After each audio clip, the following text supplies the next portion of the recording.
Hey folks, so today we're going to be talking about altars, shrines, and sacred places. And in the basics of heathenry, there's probably no better place to meet with the gods' ancestors in Vitier than at an altar. Now you're going to notice that we're not in my usual environs, which is the outside because I'm doing this video a bit last minute, and you've already seen at least a few of the places that I call Ve, or sacred place, outside. So I thought it was about time we brought the camera inside and you all got a look at what at least one heathen's Ve looks like. So we're going to be going around the room here in just a little bit. But first I want to talk about the basics of setting up a sacred place. It doesn't have to be very elaborate. Some folks can get really hung up on, well, everything needs to be just so and perfect. And I think that kind of misses the point, because what a Ve helps establish, whether it's an altar, a shrine, whatever terminology you use for your sacred place, what that is that is a place where you and the holy powers, the Ginregen, meet. So it's a place for building relationships. It can be as simple as a single cloth on a table. It can be as elaborate as multiple shrines in a room, which is what we have going on here. It can be as simple as 5 salt crystals in a glass vial no bigger than my thumb. It can be as elaborate as an entire room dedicated up to a building, up to several buildings that are just set aside for meeting with and worshiping and offering to the gods. Now, is there any one right way to set them up? Well, the only really right way to do much of anything, strictly speaking, is in respect. So, your purpose in setting up a place is that you are literally setting aside part of your home or a grove or some place that is set aside for the gods, ancestors, and Vitier. And if a particular shrine is being set up for God, for instance, that's theirs.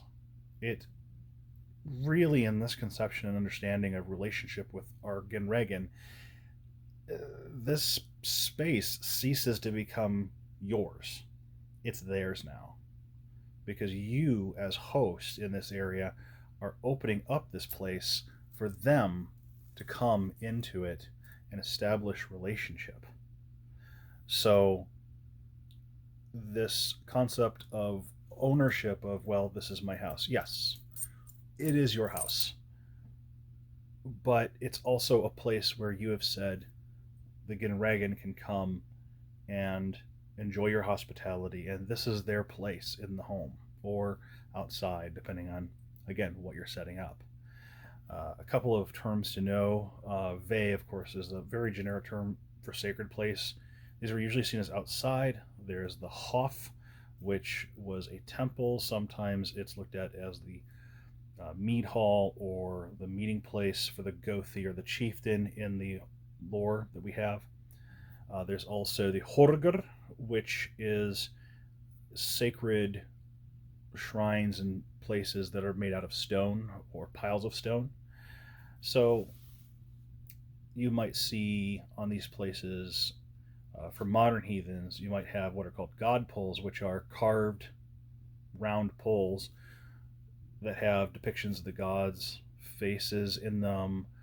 Some folks go for a more anthropomorphic concept. Some folks go for really abstract, and that depends on personal taste and guidance from the Ginregen.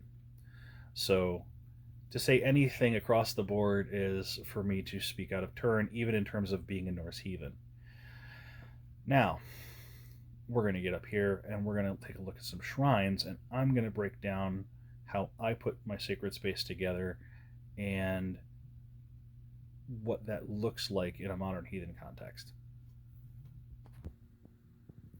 So this is perhaps one of my best examples of what a modern heathen sacred space looks like. As you can see, we have lots of statuary and representations. We have various sacred items all around this area. And we have for each of the gods an offering vessel of some kind. We also have an area that is for all the gods, and that would be the one that is directly next to Othin, who is right here. So this right here is the offering vessel for all the gods, and I put that into practice for our hearth because it serves as a catch-all for any gods or goddesses we may have missed, and it's just a good practice in case you happen to forget a prayer or an offering and you're covered and you haven't given offense. So over here we have various representations for different gods and their aspects. For instance, we have in front of Frigg, we have Frigg and her keys, including a antique lock.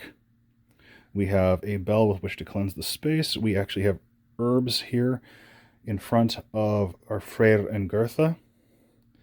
And these offerings are made out of mugwort, chamomile, and tobacco. And as you can see, most of these offerings that we have in the glasses, these are water offerings. So you don't have to really blow your entire budget on offerings to make good ones. These are consistently made. These are made about once a week, and it's not just me doing it, it's my whole family. And this is a place, again, that as I've said, is a meeting place for the gods and for us. So we pray here every night for night prayers. As part of this, we try to keep this place clean and clear.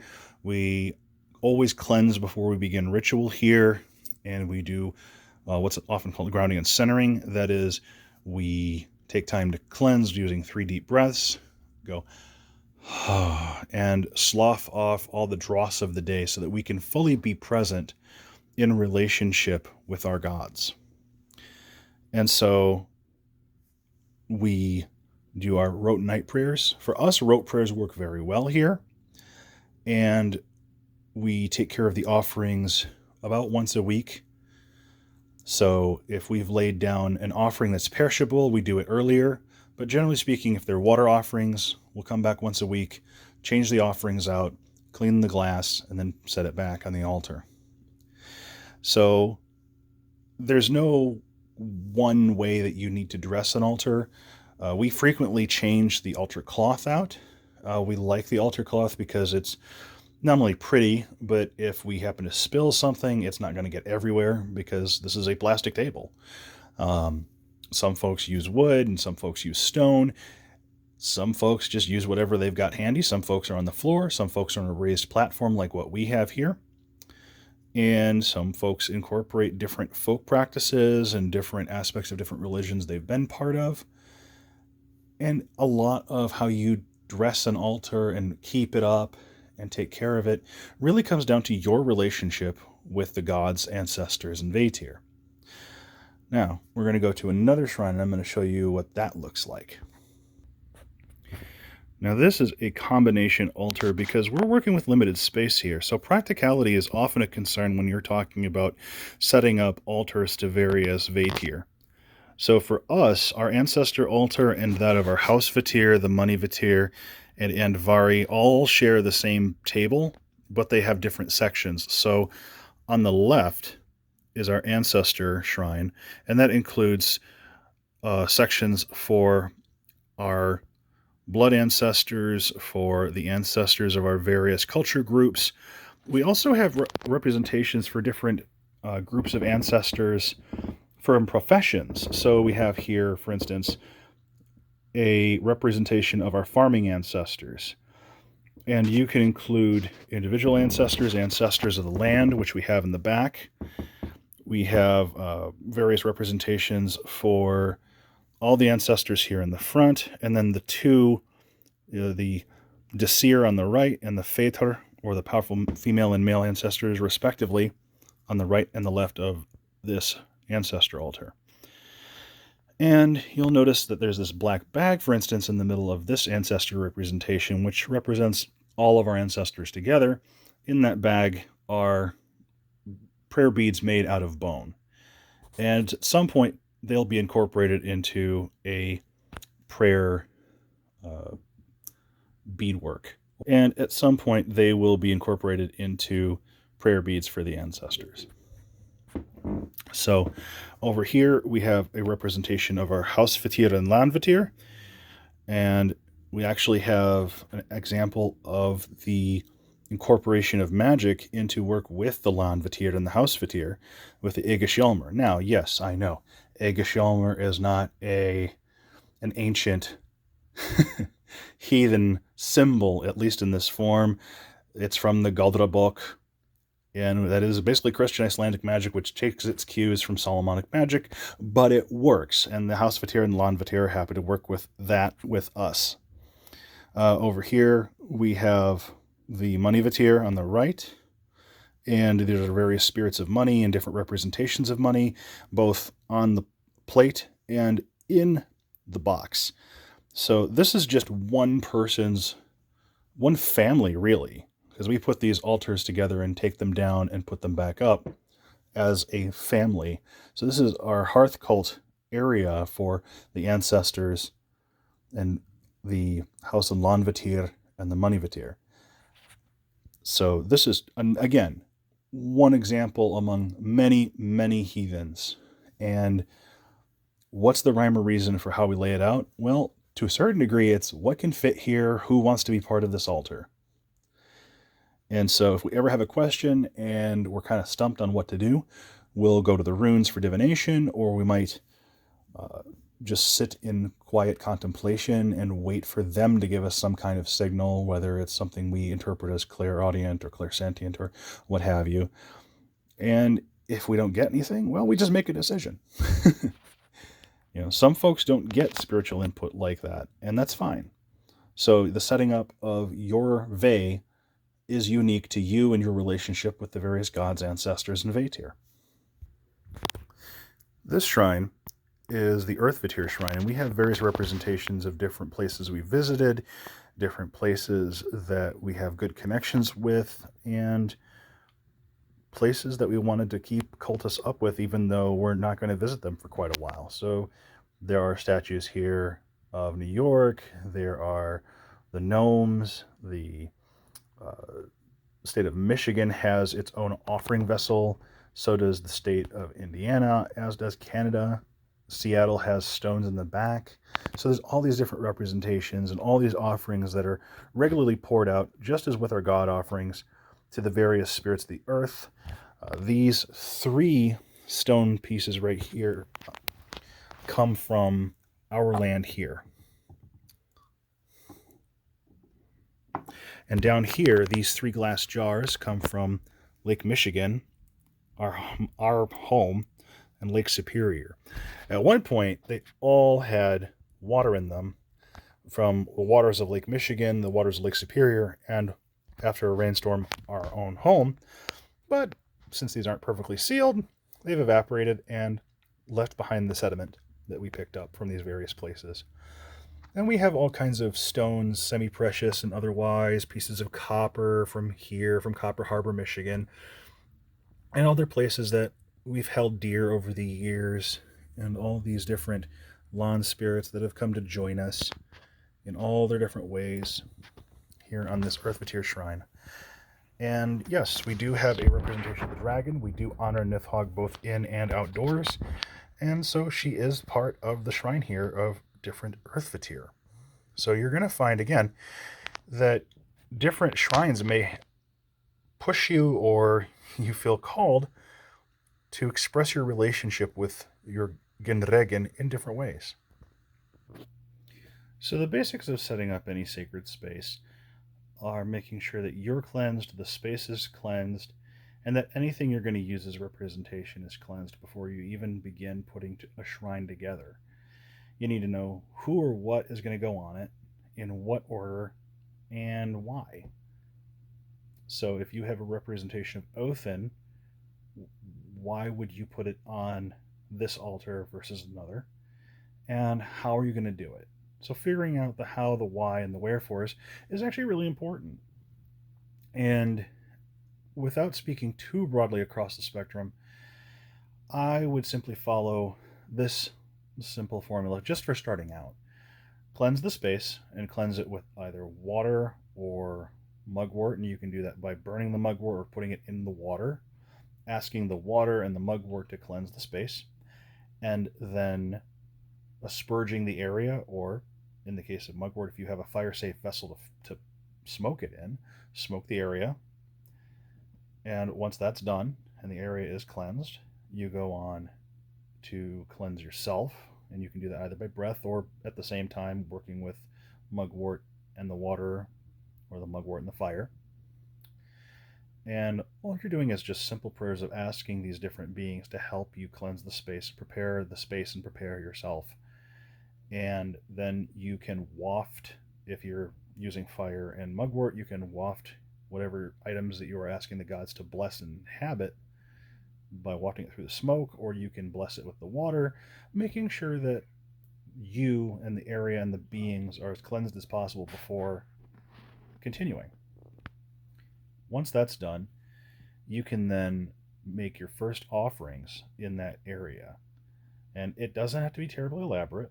I recommend something a little more than a standard offering like water or bread alone. I'd recommend an alcohol offering if, for instance, it's for Othin, whiskey and other good hard liquors, or mead, as an example. And if you're putting something together for the ancestors, including their pictures is great, whatever representations you can find of them. If you don't know your ancestors, that's fine. You can use representations of wood and call back to our eldest ancestors, our eldest human ancestors, Oscar and Embla, and set a shrine up for them so that your ancestors have a place of contacting you and relationship building. So whether you know your ancestors or don't, whether you have a good relationship with your most recent dead or not, you have a point of contact and a way that you can foster a good relationship with the ancestors you do want to have a relationship with. So you can also do the same process for Vitier. And again, it doesn't need to be very elaborate. The prayers can be very simple. You can write them out beforehand if it's easier for you. They can be rote prayers. It can be as simple as, "Hail Othin, welcome to this shrine that I have set up for you. I hope this pleases you. I hope this offering is received well by you." And that's it. That's how you can start. And it's so simple. It doesn't need to be elaborate. You don't even need to have a statue of the god. You don't have to have anything really at the end of the day that you can't afford to have. So if all you can do is writing down Othin's name on a sheet of paper, because maybe you're in the proverbial broom closet and you need to keep your practice to yourself and need to keep it on the down low. This can be as large as a gigantic table full of representations, or as quiet as an Altoid tin in your pocket. This doesn't have to be something that breaks the bank, and it doesn't have to be something that you have to flaunt, or that you have to put so much effort into that you don't get anything else done. The gods understand we have lives, and these sacred spaces are points of contact and relationship building. And so the best foot forward is to do what is in your ability and capabilities to put forward for them, to make them a good home in your hearth or outside or wherever you're going to build this vey. And again, your relationship, your construction, your praxis contained here in this wonderful relationship you are building every time you visit with the gods, ancestors, and Vitier. That is ultimately what sacred places serve for us as humans, and with relationship to the Genregen. So I hope this has been helpful. If you have questions, hit me up in the comments. Thank you, and I'll see you in the next one.